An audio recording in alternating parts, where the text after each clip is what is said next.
नमस्कार दोस्तों। अगर आप यूपीएससी प्रीलिम्स 2025 की तैयारी कर रहे हैं तो ये तो नहीं कह सकते कि आपके पास बहुत ज़्यादा समय है, लेकिन इतना समय ज़रूर है कि अगर आप सही स्ट्रेटजी अपनाएं, सही दिशा में तैयारी करें तो आराम से आप प्री क्वालिफाई कर सकते हैं। और आज हम इसी पे बात करेंगे कि आप क्या करें कि आप आराम से प्री क्वालिफाई कर सकें। सबसे पहली बात मैं आपको बताऊं कि अगर आपके दिमाग में ये भ्रम है तो प्री क्वालिफाई करना बहुत कठिन है, नहीं निकलेगा। कौन सा भ्रम? जैसे कुछ लोगों को लगता है कि भाई जितनी भी अच्छी किताबें हैं, जितने भी टॉपर्स ने, टीचर्स ने बताया है, वो सारी किताबें मेरे पास है, मेरा तो निकल जाएगा। ऐसा नहीं होता। लक्ष्मीकांत किसके पास नहीं होगा? स्पेक्ट्रम किसके पास नहीं होगा? जितनी भी महत्वपूर्ण किताबें हैं जिनकी चर्चा आप सुनते हैं, वो किताबें लगभग हर किसी के पास होती हैं। और ऐसा नहीं कि वहाँ से प्रश्न नहीं पूछे जाते, प्रश्न वहाँ से भी आते हैं। समस्या ये है कि सिर्फ आपके पास किताब होने से सिलेक्शन होने का कोई लेना देना नहीं है। किताब रख लिया और आप उसमें क्या पढ़ रहे हैं, इसी से तय होगा कि आपका सिलेक्शन हो रहा है कि नहीं। क्योंकि दुनिया भर की चीज़ें हैं पढ़ने के लिए। ऐसे ही कुछ लोगों को लगता है कि हमने बहुत महंगी टेस्ट सीरीज ज्वाइन कर ली है तो हमारा तो हो ही जाएगा। बहुत बढ़िया से दावा किया है कोचिंग ने कि भाई हम आपको ऐसा माहौल उपलब्ध करा रहे हैं कि एकदम फील आएगा एग्ज़ाम वाला। उससे क्या हो जाएगा? बात यह है कि आपकी तैयारी उस डायरेक्शन में हो रही है या नहीं जो यूपीएससी को चाहिए। तो आप चाहे कितनी भी अच्छी टेस्ट सीरीज ज्वाइन कर लीजिए, अगर तैयारी उस डायरेक्शन में नहीं है, रिक्वायरमेंट आप पूरी नहीं करेंगे यूपीएससी की, तो ये भी बेकार हो जाएगा। कुछ लोगों को लगता है कि यूट्यूब पे बहुत अच्छी अच्छी सीरीज आती हैं, एग्ज़ाम के टाइम पे मैराथन वीडियोज़ आती हैं, इससे भी काम चल जाएगा। नहीं होता है। आप ध्यान से देखिए, अपने आसपास देखिए, इस तरह की स्ट्रेटजी अपना के लोग बार बार फेल हो रहे हैं, बार बार एग्ज़ाम दे रहे हैं, बार बार वापस आ रहे हैं, फिर तैयारी कर रहे हैं। ये सारी चीज़ें कुछ हद तक आपकी सहायता कर सकती हैं, लेकिन ये अपने आप में बहुत स्पेशल बात नहीं है कि सिर्फ इसके हो जाने से आपकी तैयारी हो जाएगी। सिर्फ एक बात मायने रखती है, क्या आपने उन चीज़ों को पढ़ा है जहाँ से प्रश्न पूछे जाने वाले हैं, या पूछे जाने की संभावना है, या पूछे जाते रहे हैं। बस एक ही बात। आपने कुछ भी पढ़ लिया हो, लेकिन वो चीज़ नहीं पढ़ी है जो एग्ज़ाम के लिए महत्वपूर्ण है, तो फिर कोई मतलब नहीं है। एक मैंने जोक सुना था कपिल शर्मा का, आपने शायद सुना होगा कि वो पुलिस में भर्ती होने गए तो कह रहे हैं कि सीना फुलाओ, नापना है। वो कह रहे हैं भाई हमने बाबर के बारे में पढ़ा था, उसके बारे में भी तो पूछ लो। नहीं पूछा। ये इसी तरह का मजाक होता है यूपीएससी में कि भाई हमने ये पढ़ा है, वो पढ़ा है, कोचिंग का टेस्ट सीरीज दिया है, ये किताबें हमारे पास हैं, इसमें से तो कुछ आ ही नहीं रहा।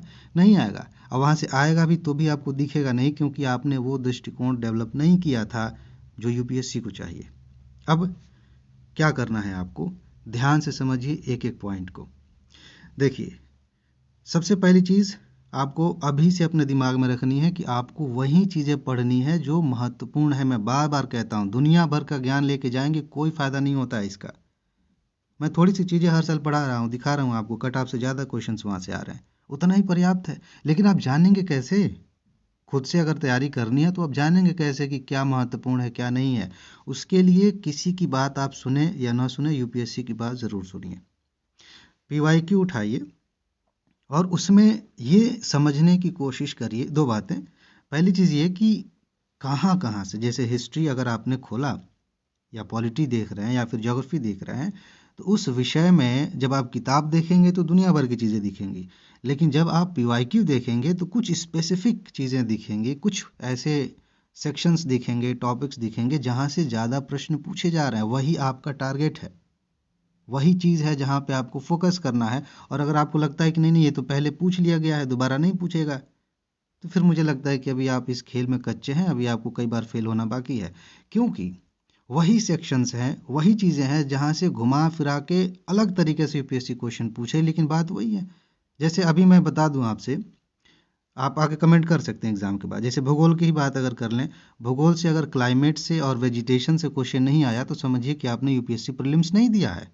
वहाँ से क्वेश्चंस आते ही आते हैं। पॉलिटी में अगर संसद से क्वेश्चन नहीं आया है तो आपने यूपीएससी नहीं दिया है, या मूल अधिकारों से। ये कुछ ऐसी चीज़ें हैं जो आपको पता होनी चाहिए कि यार यहाँ से तो आता ही आता है। कैसे पता चलेगा? मेरे कहने से यकीन नहीं होगा। आपको पीवाईक्यू का विश्लेषण करना पड़ेगा, तब आपको ये चीज़ें समझ में आती हैं। हालांकि मैंने 30 सालों के विश्लेषण के आधार पर ही टॉप 300 की सीरीज स्टार्ट की है। लगातार 3 सालों से कट ऑफ से ज़्यादा क्वेश्चंस आ रहे हैं। अभी मैं उसके बारे में बाद में बात करूंगा, लेकिन ये आपको खुद से करना चाहिए। इससे दूसरी चीज़ आपके दिमाग में डेवलप होगी कि ठीक है, हमें सेक्शन पता चल रहा है, टॉपिक्स पता चल रहे हैं, लेकिन इसी टॉपिक से यूपीएससी पूछ कैसे रही है, क्योंकि वही टॉपिक्स पीसीएस के लिए भी इंपॉर्टेंट होते हैं, वहाँ से पीसीएस में भी प्रश्न आते हैं।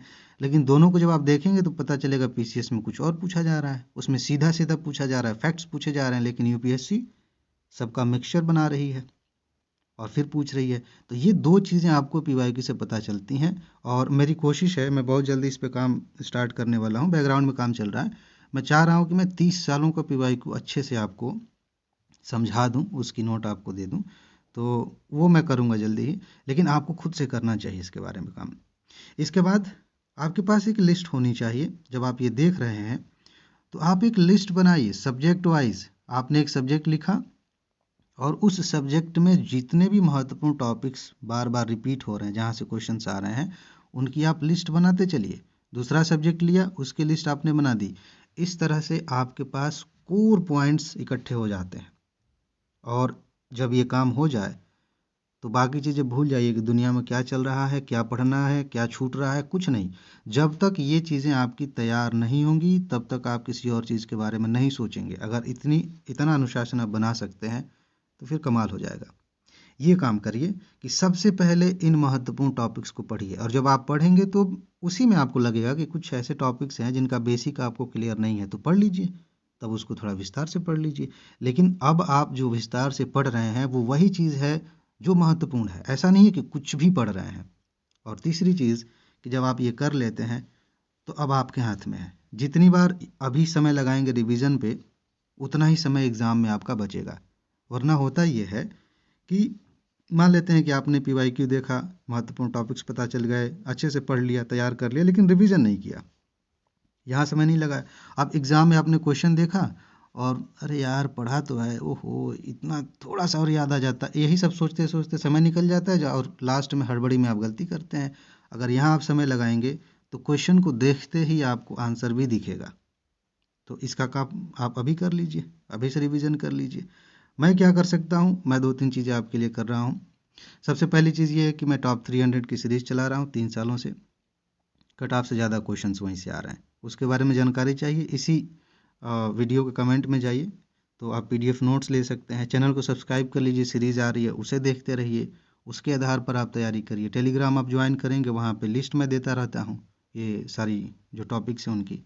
बाकी सबूत वाली वीडियो अगर आप एक बार देख लें तो वहाँ से आपका कॉन्फिडेंस बढ़ जाएगा कि देखिए पिछली बार 68 से ज़्यादा क्वेश्चंस के सबूत मैंने दिखाए, लगातार कट ऑफ से ज़्यादा क्वेश्चंस आ रहे हैं। तो आप ये भी देख सकते हैं, इससे भी आपको आइडिया लग जाएगा कि हाँ हमें किस डायरेक्शन में जाना है।